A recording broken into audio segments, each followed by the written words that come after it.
Hey tubers, welcome back for another adventure.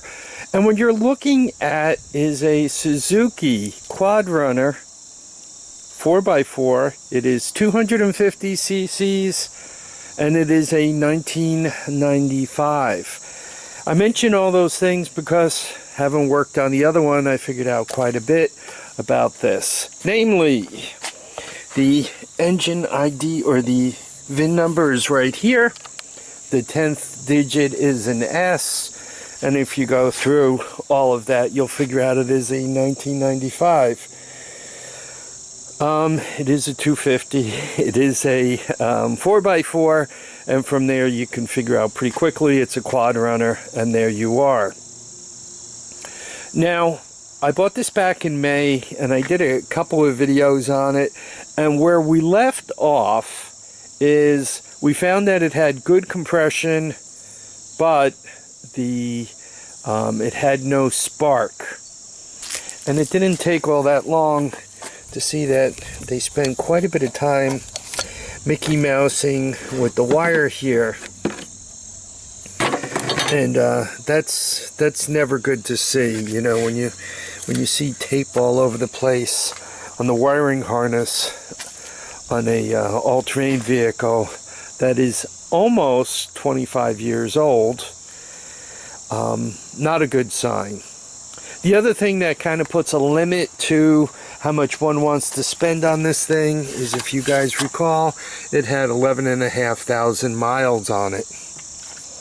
So one has to be a little careful. I probably should have spent some more time on this one before I spent money on parts on the other one, because it really kind of looks like that dash would swap right on over, right? The whole unit. You know, I could swap the recoil back. It even looks like the seat would move over. But anyhow, let's pretend that you all just pulled this out of a barn somewhere and you got it home and you're going through the troubleshooting. You've already found out the engine's free, right? We turned it around with a wrench. You already found out it has 150 psi of compression, so that's a really good sign. You got one of the three things you need to make the engine run. You have what seems to be a sound engine. Now all you need is spark and carburation. From once again, the other guy, we figured out I don't have to deal with that Mikuni carb. I could put an adapter on it, which gets me carburation. So really, all I need is spark and we're in good shape. Now, we don't know much about the electrical system on this thing, but in a matter of seconds, we can figure that out. Let's take a look inside and I'll show you what I mean. Here we are taking a quick look at eBay, and I just typed in there Stator 4 1995 Quadrunner 250. I put in 4x4. Anyway, I came up with this, and here's the stator and pulse generator assembly. What's important to note, see all these little coils. See how they're all exactly the same size, right? That normally means, I can't say 100%, but for me, it's been 100% thus far. That means that your CDI is DC powered, that it runs off of 12 volts. So that's important fact number one. The second thing is, I have two plugs. They just got bigger, or went to the wrong place. Go back again. Right. Let's bring this thing up.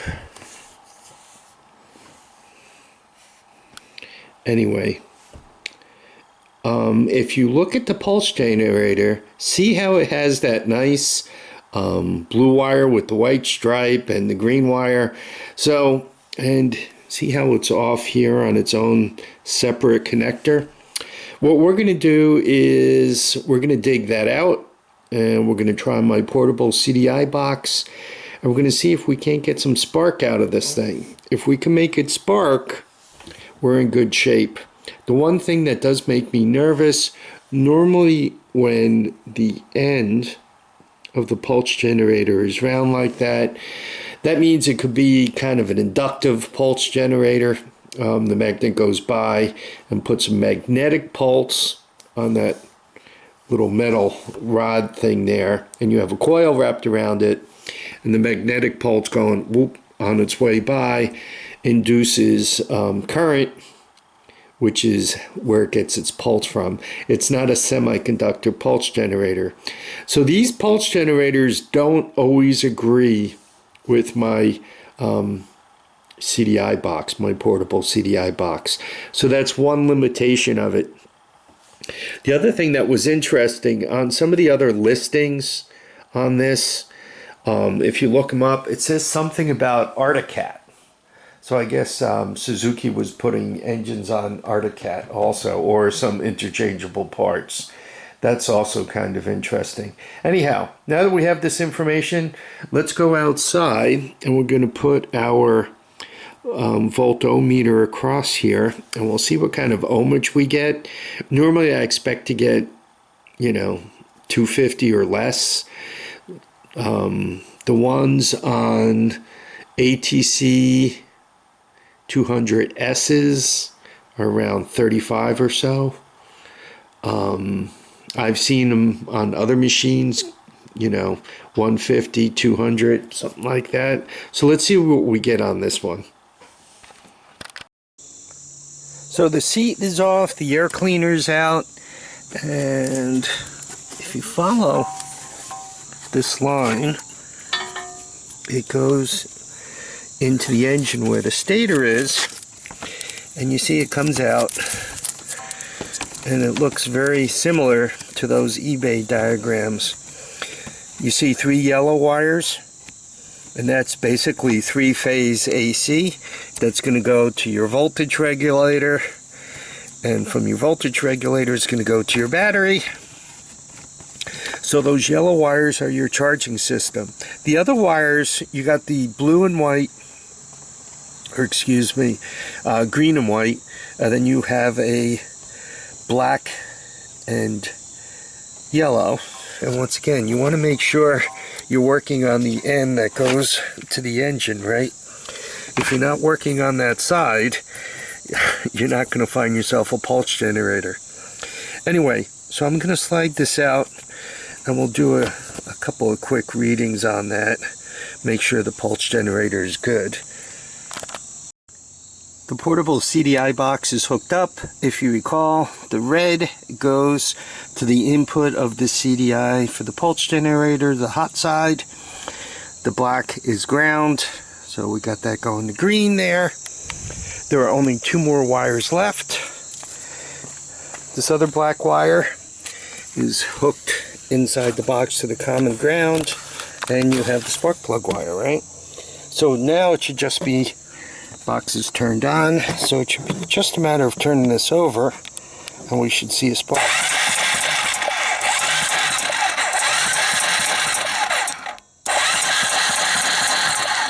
Okay, so I think you guys can see that. What's left? What's left is, I think I'm gonna put a carburetor on this thing and see if she'll start up. I just went through my inventory of carbs, and I'd really rather not take something off of something else.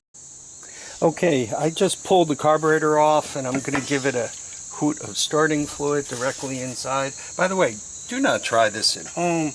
My box, my portable CDI box is on. The ignition is on. And let's give it just a little bit. Let's see if we get anything out of it.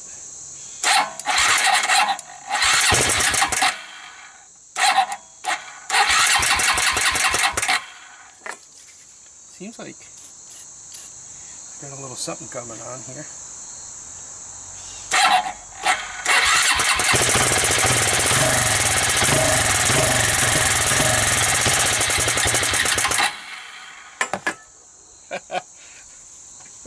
It runs.